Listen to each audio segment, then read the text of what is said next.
Você já ficou anos num emprego que odiava, num relacionamento que te destruía, numa situação que te fazia infeliz só porque mudar parecia mais assustador ainda? Em 1942, Albert Camus descobriu algo perturbador sobre isso, e a neurociência moderna acabou de provar que o nosso cérebro está literalmente viciado em sofrimento familiar. Nos próximos minutos, vou mostrar como você está escolhendo sua própria prisão e as 3 estratégias científicas para quebrar esse ciclo hoje mesmo. Isso não acontece só com você. Estudos mostram que 78% das pessoas permanecem em situações que sabem ser prejudiciais por medo do desconhecido. E o custo disso é devastador. Não são apenas anos perdidos, são vidas inteiras sacrificadas numa prisão que você mesmo construiu. Pense nos números. A pessoa média passa 13 anos num emprego que não a realiza, 7 anos num relacionamento que sabe que não vai dar certo, e décadas inteiras adiando mudanças que poderiam revolucionar sua existência. Por quê? Porque nosso cérebro tem um bug fundamental. Ele prefere o inferno conhecido ao paraíso incerto. E isso não é fraqueza, é neurobiologia pura. Mas em 1942, no meio da guerra mais devastadora da história, um filósofo franco-argelino estava desenvolvendo uma teoria que explica exatamente como quebrar essa programação mental. Albert Camus era um homem que sabia sobre aprisionamento. Filho de uma faxineira na Argélia, perdeu o pai na Primeira Guerra, cresceu na pobreza, contraiu tuberculose aos 17 anos. A vida lhe ensinou cedo que a segurança é uma ilusão. E foi isso que o levou à descoberta mais libertadora da filosofia moderna.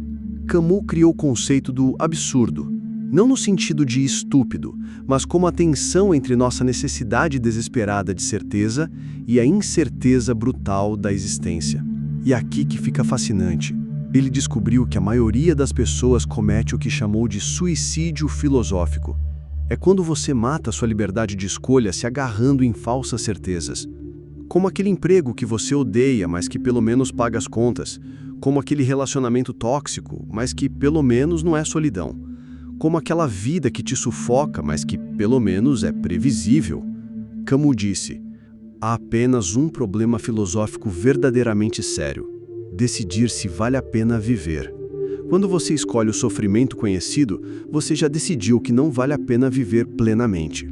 Mas ele descobriu algo ainda mais profundo: a diferença entre esperança e revolta. Esperança te paralisa porque você fica esperando que as coisas melhorem magicamente. Revolta te liberta porque você assume responsabilidade total pela sua vida, mesmo sem garantias. 75 anos depois, Daniel Kahneman ganha um Nobel de Economia provando que Camus estava certo.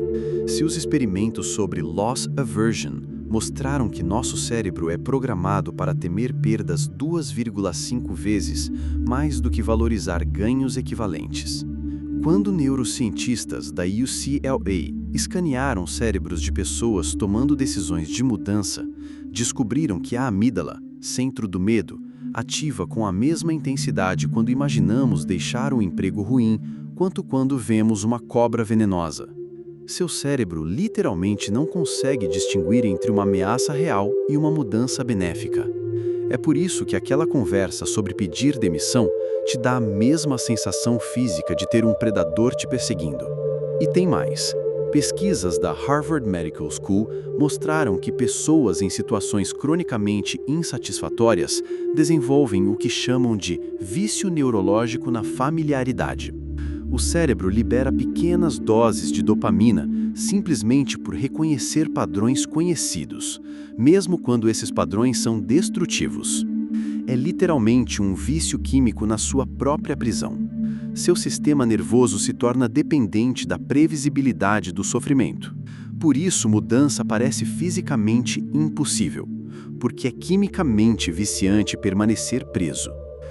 Camus nos mostra que escolher o sofrimento familiar é uma forma sofisticada de suicídio filosófico.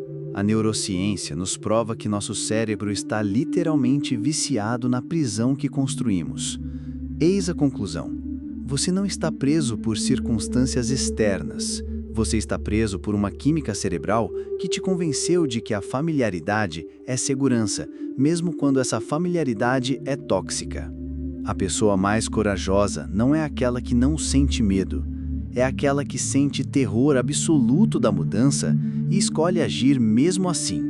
É aquela que olha para a incerteza do futuro e diz: não sei o que vai acontecer, mas sei que vale a pena descobrir.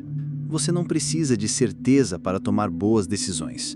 Você precisa de coragem para assumir incerteza.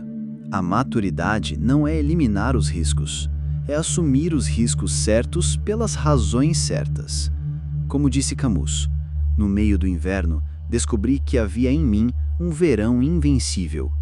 Sua capacidade de mudança não desapareceu. Ela está congelada pelo medo, mas o fogo ainda está lá. Mas como quebrar um vício neurológico na familiaridade? Agora eu vou te passar as 3 estratégias baseadas nas ideias Camus e validadas pela neurociência. Primeiro, o protocolo da micro-revolta. Em vez de mudanças drásticas que ativam pânico total no seu sistema nervoso, pratique pequenas revoltas diárias. Mude o caminho do trabalho, experimente um café diferente, sente numa cadeira nova. Isso treina seu cérebro a associar mudança com descoberta, não com ameaça. Isso faz com que a neuroplasticidade do nosso cérebro entre em ação. Segundo, a técnica do Sísifo consciente. Toda manhã, antes de se levantar, pergunte: se eu soubesse que vou morrer em 1 ano, manteria minhas escolhas de hoje?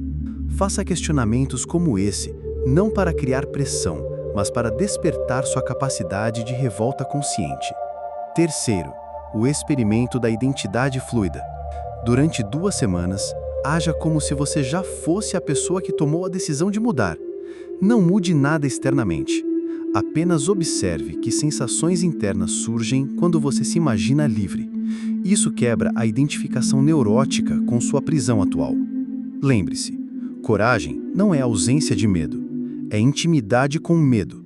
É dizer: sim, estou aterrorizado, e vou agir mesmo assim porque minha vida vale mais que meu conforto. Mas como quebrar um vício neurológico na familiaridade? Agora eu vou te passar as 3 estratégias baseadas nas ideias Camus e validadas pela neurociência. 1. O protocolo da micro-revolta. Em vez de mudanças drásticas que ativam um pânico total no seu sistema nervoso, pratique pequenas revoltas diárias. Mude o caminho do trabalho, experimente um café diferente, sente numa cadeira nova. Isso treina seu cérebro a associar mudança com descoberta, não com ameaça. Isso faz com que a neuroplasticidade do nosso cérebro entre em ação. 2. A técnica do Sísifo consciente. Toda manhã, antes de se levantar, pergunte: se eu soubesse que vou morrer em 1 ano, manteria minhas escolhas de hoje? Faça questionamentos como esse, não para criar pressão, mas para despertar sua capacidade de revolta consciente. 3. O experimento da identidade fluida.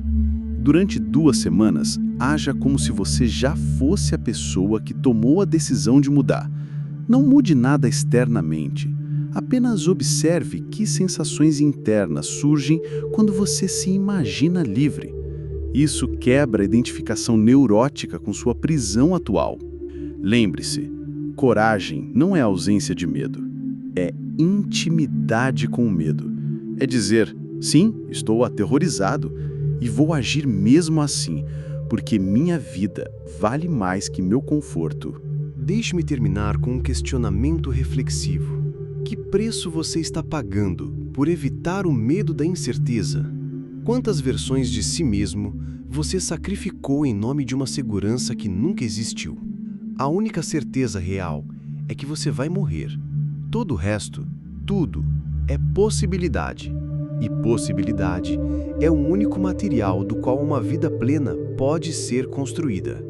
Agora me conta nos comentários: qual é a prisão familiar que você está escolhendo neste momento? E mais importante, se você soubesse que é impossível fracassar, que mudança faria hoje?